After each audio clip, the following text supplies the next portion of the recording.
Olá, muito bem-vinda, muito bem-vinda. Então, inicialmente, quero me apresentar, né, para você que não me conhece, né, ou se você já me conhece, né, é um prazer muito grande revê-lo.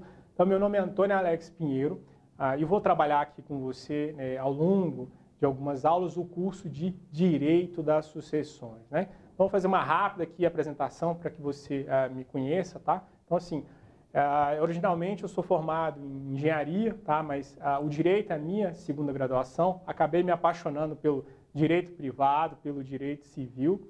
Tá? Atualmente estou terminando o meu doutorado em direito, sou servidor público federal. Também tenho uma experiência aí com a advocacia, principalmente com a advocacia extrajudicial. Sou autor de alguns livros, tá? Inclusive tem um livro de direito das sucessões.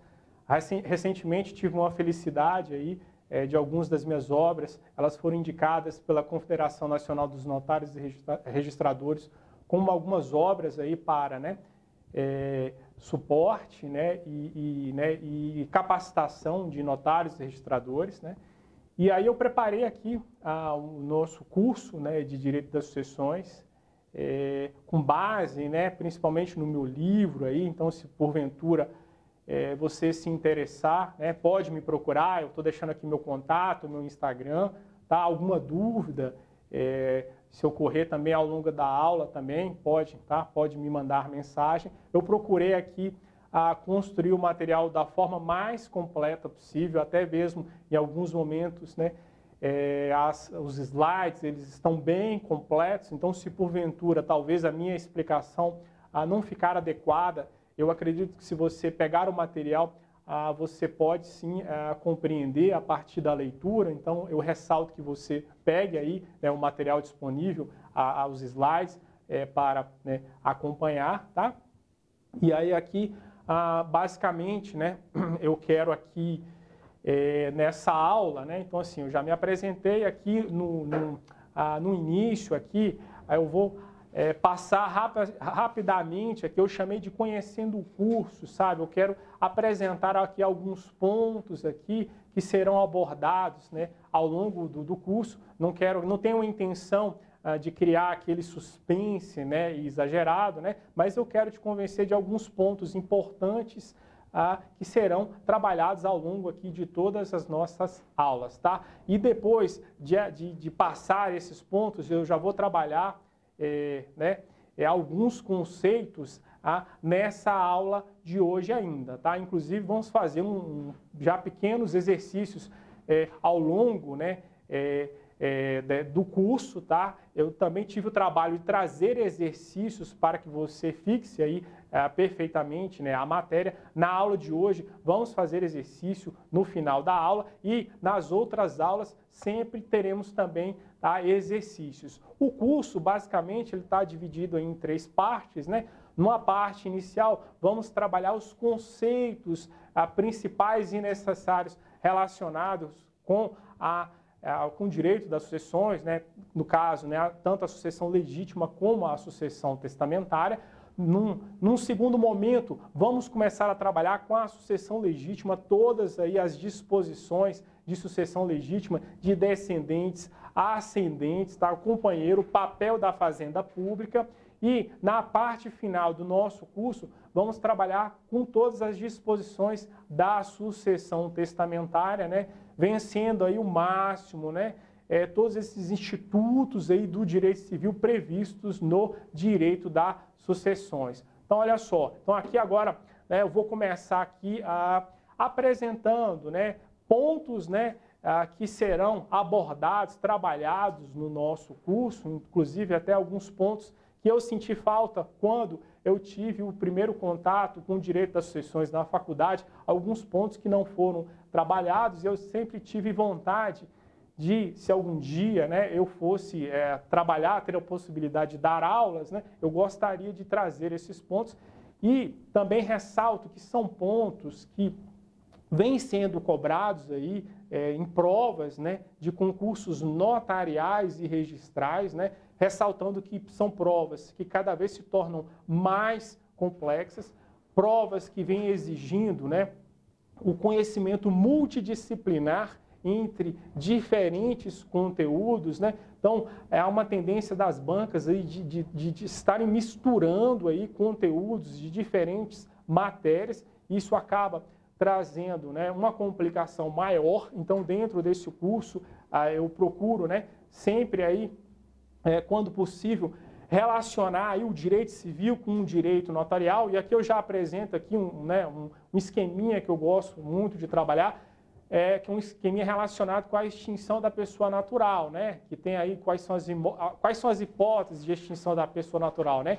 A morte natural, né? Nós também podemos ter a morte presumida, né? E a morte presumida, ela ocorre quando, em situações onde nós não temos o corpo, né, para avaliação, para perícia e, né, para validação ali da real morte daquela pessoa, né? Principalmente elaboração aí, né, de laudos médicos aí, né, determinando inclusive o horário, né, com precisão da morte, né? E aí eu te pergunto, né, nessas hipóteses que nós não temos, né, o corpo do falecido, né, principalmente na hipótese de ausência, que nós temos que declarar inicialmente a sucessão provisória, né? Depois temos que realizar a declaração da sucessão definitiva e, por fim, a morte presumida.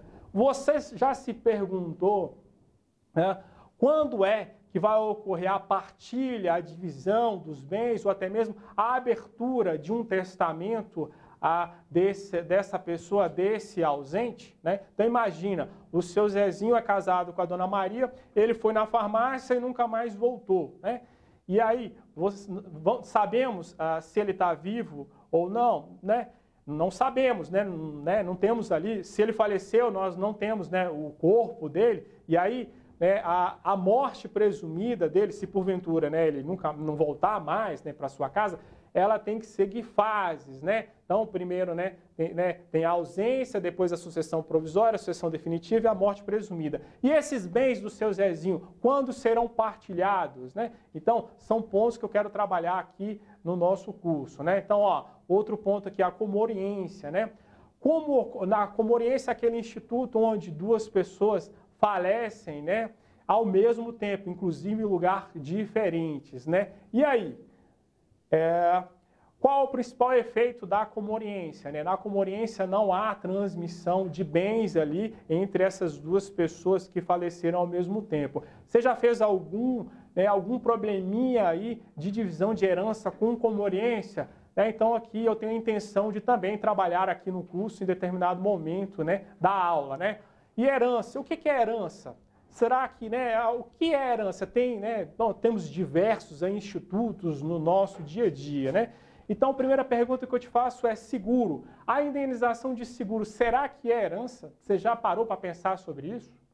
E esse importante instituto, né, do direito civil, a chamada enfiteuse, né, que era, né, muito comum aí, né, na vigência do Código Civil antigo, né? Tivemos modificações aí, né, a partir da publicação do nosso novo Código Civil, a partir de 2003, você já se perguntou se a enfiteuse ela é herança, né? E também, e outros institutos, né, do direito civil, dos direitos reais, aí, como o usufruto, né, o direito real de habitação. Será que esses institutos são caracterizados como herança também? E direitos autorais? Você publicou um livro, escreveu uma música, será que é herança? Também vamos trabalhar alguns desses institutos aí ao longo aqui da aula, tá? Vamos lá, ó.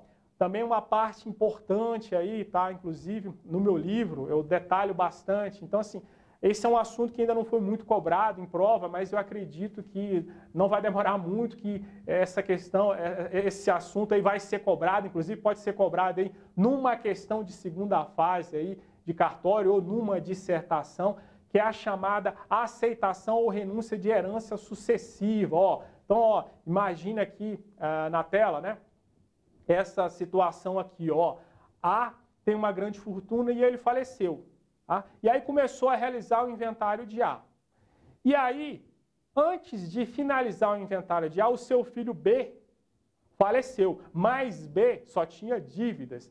E aí, o neto C, Ele pode renunciar às dívidas do seu pai B e aceitar somente a fortuna do seu avô? Vamos lá, essa resposta aqui eu vou trazer ao longo do nosso curso. E esse outro esqueminha aqui, ó, imagine A, o autor da herança, né? A tem os filhos C e o filho B, tá? B é casado com F e tem, né? B e F tem como filho D, tá? E aí, nessa situação aqui, A faleceu. Estava se fazendo o inventário de A. Só que em determinado momento, né, antes de finalizar o inventário, antes de dizer se aceitava ou não a herança de A, B faleceu. E aí, né, interrompeu-se o inventário de A e teve início o inventário de B. E aí, nesse momento, né, finalizou-se o inventário de B, só que D renunciou à herança de B. E aí? Quanto à herança de A? Como é que a herança de A vai ser distribuída entre C, D e F? Também vou te responder aqui ao longo do nosso curso, tá? Ó, outro ponto interessante aqui, tá? Em relação à aplicação da súmula 377 do STF, né? Então, ó, temos aquelas situações, né, em que obrigatoriamente aplica-se o regime de separação legal entre os cônjuges, né? Imagina aquela situação, né? Então aqui no exemplo aqui eu trouxe, ó, um senhor viúvo com 71 anos de idade resolveu se casar, né, com uma moça de 20 anos, né? Então, nesse casamento, por causa da idade desse senhor, obrigatoriamente nós temos que aplicar o regime da separação legal de bens, né? E aí nós também temos, né, as disposições da súmula 377 do STF, né? Para esse caso, o que é a súmula 377 do STF? Ela vai nos dizer que, vamos lá, nessa situação, essa moça de 20 anos, né, ela não terá direito, né, a esses bens que esse senhor de 70 anos tem antes do casamento. Então, teoricamente, né, ela não teria direito, né? E ela passa a ter direito, né, à ameação de bens que, porventura, adquiram com esforço comum a partir da união deles, né? Então, agora, eu chamo sua atenção. Olha para esse diagrama aí. Então, o senhor A, 71 anos de idade, casou-se com a mocinha de 20 anos. E o senhor A, ele já tinha os seus filhos, F1 e F2, tá? Entretanto, F1 e F2 faleceram. E aí, num segundo momento, o senhor A faleceu. E aí, o senhor A, ele não tem mais herdeiros necessários, só tem a mocinha B. Nessa situação, a mocinha B vai herdar? Como é que fica a aplicação da súmula 377 nesse caso? Vou responder também aqui ao longo do curso, tá? E a sucessão dos colaterais, olha só. Imagine essa situação e esse esqueminha, olha só. Tá? Tem seu irmão C vivo e C tem um filho, H1, né? H1 é sobrinho de R, tá? E o R também tinha um irmão B. Só que esse irmão B, ele é pré-morto, né, em relação a R, tá? E aí esse irmão B tinha tido 2 filhos anteriormente, o F1, que também era pré-morto em relação a R, e F2, tá? E aí R faleceu. Como é que vai ficar a distribuição da herança de R? Será que o seu irmão C vai receber? O seu sobrinho H1 vai ter direito a alguma coisa? E o seu sobrinho F2? E o X1? O X1 é sobrinho neto de R. Será que X1 terá direito, né, a alguma parte da herança de R? Vamos responder isso aqui, né, em determinada parte do nosso curso, né? Agora, falando rapidamente da sucessão testamentária. Olha só, imagine essa situação aí. 3 irmãos, né? O A tem uma fortuna muito grande, tá? E ele está perto de falecer e ele quer distribuir os seus bens antes de falecer para os seus 2 irmãos, o seu irmão B e seu irmão C. Entretanto, o seu irmão B tem muitas dívidas, né? Ele não quer, o A não quer que seus bens vá parar, né, na mão dos credores de B, né? E aí, será que a doação seria um instituto correto? Será que, né, o testamento E o usufruto? Será que eu poderia doar parte dos bens de A para os filhos de B, B1 e B2, instituir o usufruto para B? Será que o exercício do usufruto pode ser penhorado? Vamos responder isso aqui em determinada parte do nosso curso, né? Testamentos, né? Então, vamos trabalhar aqui os diversos tipos de testamento, os testamentos ordinários, o público, o cerrado e o particular. O cego pode, né? Qual o tipo de testamento que o cego pode fazer? Então, eu vou trazer tabelinhas aqui, tá? Onde eu vou trazer tudo mastigado. Qual o testamento que o cego pode fazer, o analfabeto, o surdo-mudo e o surdo que fala, né? Quais são os testamentos que cada um deles aqui pode, né? Pode elaborar, tá? Direito de acrescer. Direito de acrescer é um assunto aí muito cobrado nos principais concursos de cartório do país, dos principais tribunais de justiça, né?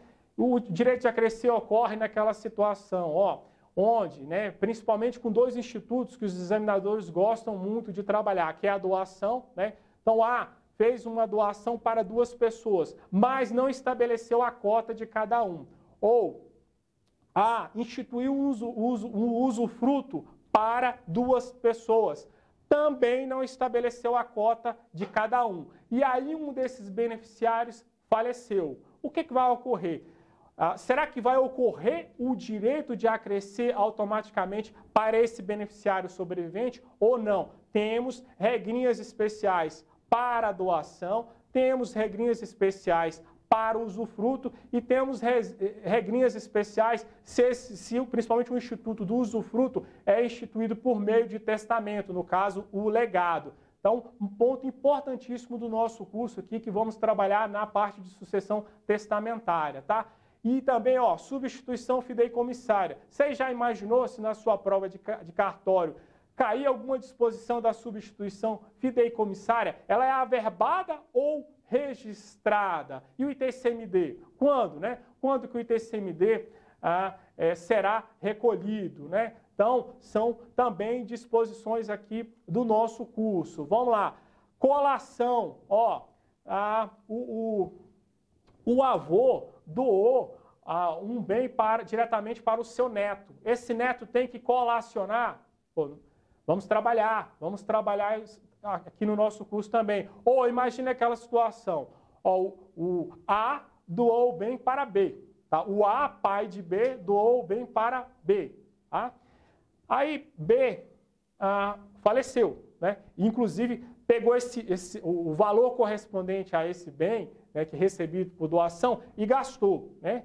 E aí, num segundo momento, né, o C, que é neto originalmente de A, foi chamado para a sucessão de C. Será que esse neto ele tem que colacionar esse bem que o seu pai recebeu, mesmo o seu pai tendo gastado todos esses valores, né? Também uma perguntinha, né? Um ponto interessante que vamos trabalhar aqui no nosso curso, na parte de colação, tá? Agora sim, então, assim, eu tentei te convencer aqui, né? Assistir, né, todo o nosso curso de Direito das Sucessões, alguns pontos que iremos trabalhar. Vamos trabalhar todo o conteúdo de Direito das Sucessões. Eu só quis apresentar alguns pontos, né, especiais para chamar a sua atenção. Agora, vamos iniciar aqui realmente todo o conteúdo, né? E aqui, vamos aqui começar a falar do que é do direito das sucessões e situar o direito das sucessões aí dentro dos ramos, né,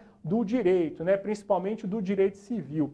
E a nossa doutrina gosta de dividir aí o nosso direito civil, né, no estudo, né, de parte dos direitos não patrimoniais e patrimoniais, né? E o direito das sucessões, ele está dentro aí dos chamados direitos, né, patrimoniais. Isso porque qual uma definição de direito das sucessões? Eu particularmente gosto aí dessa definição. Existem diferentes definições, a depender, né, de qual doutrinador que você utilizará, né? Eu gosto, né, dessa definição, principalmente diante, né, do nosso atual estágio aí dentro do direito constitucional. Isso porque a nossa sociedade, principalmente diante da globalização, cada vez mais ela se torna complexa, né?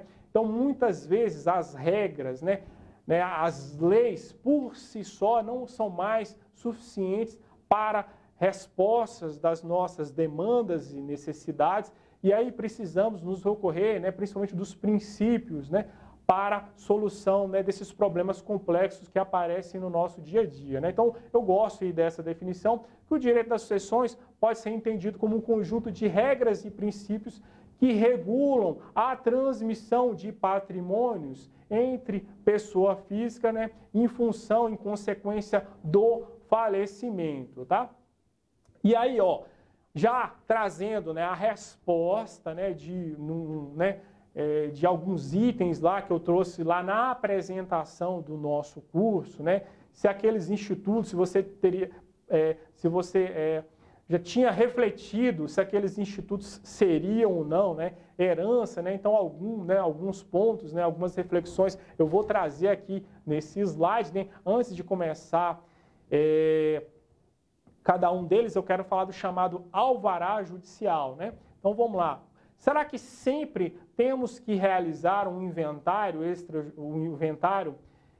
judicial, né? Principalmente o inventário judicial, que é extremamente complexo, demorado, com diversas fases, né? Então imagine aquela situação onde a pessoa tenha deixado um único bem, né? Ou então bens de pequenos valores. Será que mesmo nessas situações eu tenho que passar por esse processo complexo e demorado de inventário? Não, tá? Ó, então, nós temos algumas disposições previstas aí na Lei 6858 e Decreto 85841 de 81. Também, né, o artigo 66 do CPC traz algumas referências em relação a isso aí, que para essas situações dispensa-se, tá, todo esse processo, né, complexo de inventário, né? E aí podemos fazer uso do chamado alvará judicial. Então, nessas situações que correspondem às situações em que um falecido deixou, né, um único bem de um único bem que corresponda a valores aí pequenos, né, da ordem de, né, lá nessa legislação eles trazem essa nomenclatura, né, 500, né, ORTN, né, dispensa-se, né, essa exigência, né, do alvará, do procedimento de inventário altamente complexo, né? Pode-se utilizar o alvará judicial, que tem como vantagem, né, a isenção de tributação, tá? Agora falando da enfiteuse, né? A enfiteuse, esse instituto aí que foi muito importante, principalmente para a colonização, né, do nosso país, né, para chamadas, né, terras que não eram habitadas e tal. Esse instituto aí, será que ele é herança, ele se transmite para os herdeiros, aí, principalmente do enfiteuta? Lembrando, né, que na enfiteuse temos dois sujeitos, né? Temos, né, o senhorio, né, que possui a propriedade, mas ele tem a posse indireta, né? E o enfiteuta, né, que tem, né, que tem a posse, né, direta desse bem, que está ali usufruindo, tirando, né, frutos, tá? E o enfiteuta, ele pode, inclusive, pode negociar, né, esse bem, mas ele tem que pagar algumas taxas lá para o senhorio, né? Se o enfiteuta falecer, a enfiteuse ela é transmitida como herança? Ó, essa resposta aí está no nosso Código Civil de 1916, artigo 692, inciso 3º, ela é transmitida como herança, tá? Entretanto, se o enfiteuta falecer sem deixar herdeiros, tá? Extingue-se a relação jurídica, né? Então isso ocorreu para evitar principalmente que o Estado, né, adquira aí essa, né, enfiteuse, né?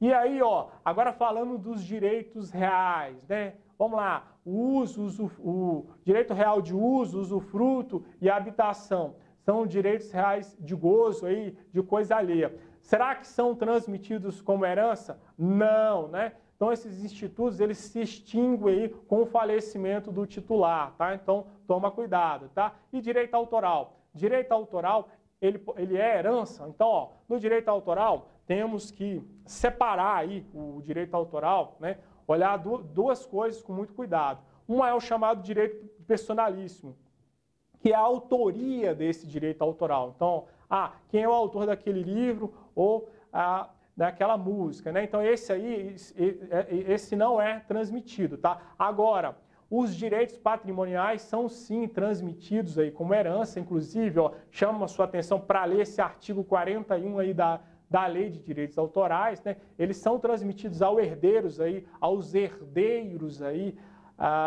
do autor desse livro, dessa música, né? Por 70 anos, a partir de 1º de janeiro do falecimento desse autor, né? E seguro? E a indenização de seguro? Será que a indenização de seguro é herança? Olha só, o nosso Código Civil expressamente lá no seu artigo 794 diz que não é herança, né? Lembrando que existem lá também lá no artigo 792, o Código Civil lá traz lá as regrinhas de pagamento da indenização de seguro, porque a pessoa segurada ele pode nomear um beneficiário, né? E aí, essa indenização, em regra, ela vai ser paga para o beneficiário que for nomeado. Entretanto, se não for possível pagar para o beneficiário, tem uma regrinha lá que o Código Civil estabelece, né? Paga-se para o cônjuge e para os outros herdeiros necessários do segurado, tá? E aí, ó, um exercíciozinho aqui para a gente fixar aqui, né, o que você estudou e também para conhecer aí o nosso curso. Vamos lá, ó. A faleceu e deixou a viúva B, tá? Sendo que a viúva B foi contemplada com um direito real de habitação no único imóvel que o casal tinha. E aí, num segundo momento, B, né, que ficou titular com esse direito real de habitação, casou-se de novo com C. Mas, por muito azar, logo em seguida, B faleceu. E aí, eu te pergunto, será que C pode invocar esse direito real de habitação? Olha só, estudamos lá, né, que o direito real de habitação lá não é transmitido, né, não é transmitido como não é herança, né? Então, nessa situação, você não pode invocar o direito de habitação em seu favor, né? Porque o direito real de habitação se extinguiu, foi extinto com a morte de B, tá? Vamos lá?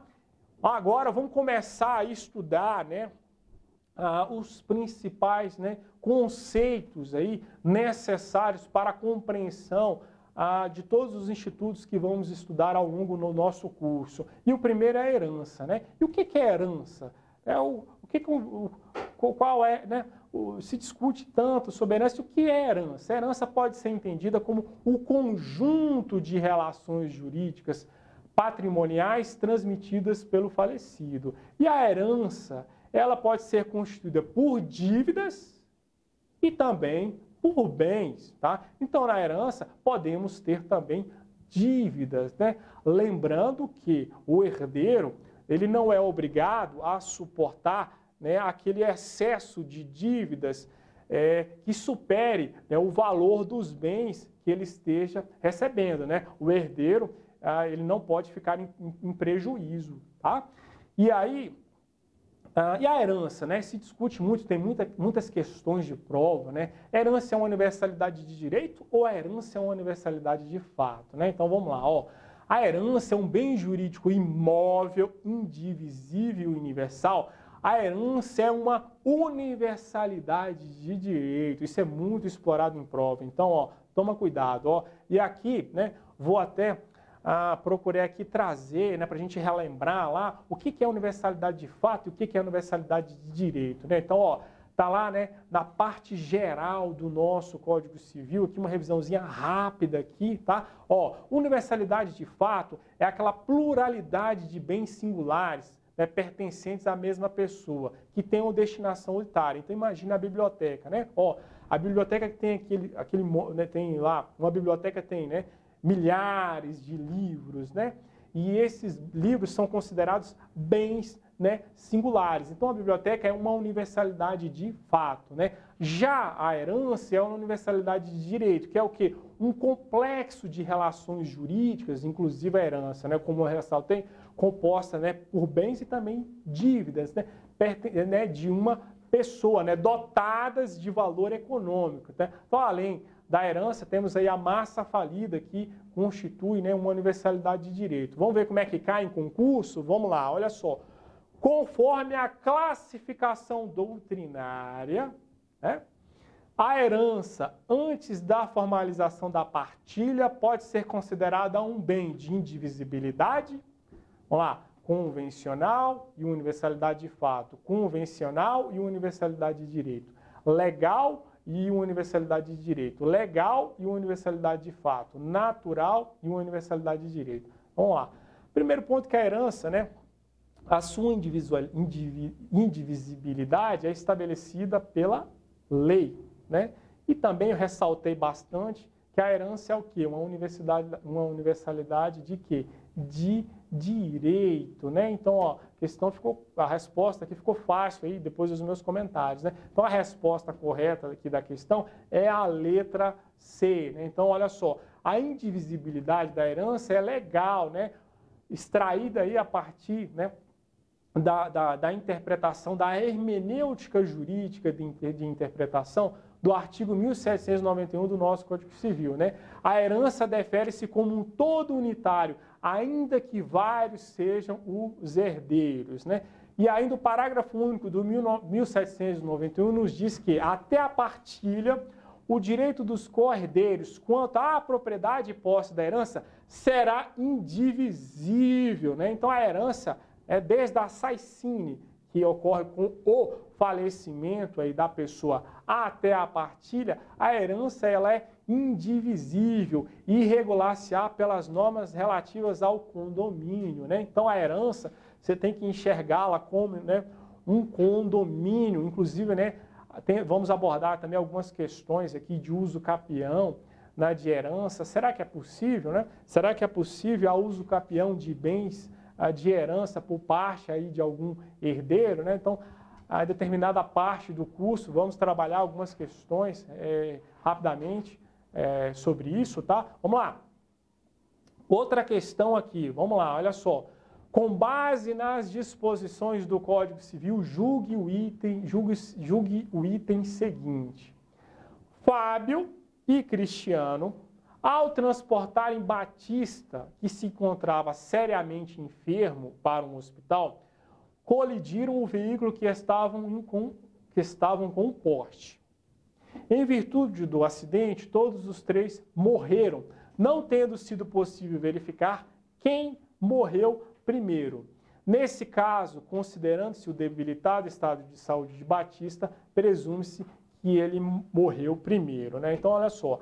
Questão aqui, retratando aqui o Instituto, né, da Comoriência, né, relacionado com a extinção da pessoa natural, né, e com o Instituto conforme o Instituto da Comoriência, a partir do que está previsto na nossa legislação, mais especificamente no nosso Código Civil, entendemos aqui no nosso país que o Instituto da Comoriência ocorre quando há o falecimento simultâneo entre duas pessoas, não necessariamente no mesmo lugar, tá? Inclusive, ó, imagine aquela situação, pode ocorrer o pai e um filho estejam cada um na sua casa, estejam numa ligação telefônica por meio de um telefone fixo, pode ocorrer uma descarga elétrica, né, atingir, né, todo esse cabeamento, e os dois podem falecer aí ao mesmo tempo, né? Então, mesmo estando em lugares diferentes, né? E aí, sempre tem muitas questões, muitas pegadinhas, dizendo que a pessoa que tinha, né, a idade mais avançada ou a pessoa que estava com a saúde debilitada, presume-se que essa pessoa tenha falecido primeiro em relação à outra, mas isso não ocorre, isso é uma falácia, né? É uma mentira, aí, uma pegadinha dos nossos examinadores que tentam te confundir, tá? Então, ó, mesmo uma pessoa sendo mais velha que a outra, se eles faleceram ali juntos, não podendo, né, verificar quem faleceu primeiro, presume-se que os dois faleceram na mesma ocasião. E qual é a consequência disso? A consequência é que não há transmissão de herança, né? E aí eu te convido aqui, né, ao longo do nosso curso a trabalhar, né, trouxe alguns exemplos aí para melhorar aí a sua compreensão sobre esse instituto, né? Então, agora eu quero aqui caminhar aqui Então, ó, só que voltando aqui para a questão, né? Então, a alternativa é errada, né? Conforme aqui o artigo 8º do nosso Código Civil. Então, o que diz aqui o artigo 8º? Se dois ou mais indivíduos falecerem na mesma ocasião, não se podendo averiguar se algum dos comorentes precedeu aos outros, presume-se-ão simultaneamente mortos, né? Então, a questão errada, né? Então, aqui foi a aula inaugural, inicial do nosso curso. Eu tinha a intenção de apresentar o nosso curso, de apresentar alguns institutos que vamos trabalhar. Então, eu gosto, né, de utilizar muitos esquemas. Dar aula de direito das sucessões, né, à distância é um grande desafio. Então, no material, eu privilegiei a construção de muitos esquemas, muitos diagramas para facilitar, né, o seu entendimento. Então, vamos usar ao longo de todo o nosso curso diversos esquemas e exemplos que eu tenho certeza que vai facilitar demais aí a fixação e o entendimento da matéria por parte de vocês, tá? Então, eu agradeço aí a companhia de todos, né, ao longo aqui da nossa primeira aula, tá? E espero ansioso aí a companhia de vocês para demais, né, aulas do nosso curso. Então, muito obrigado aí pela companhia de todos.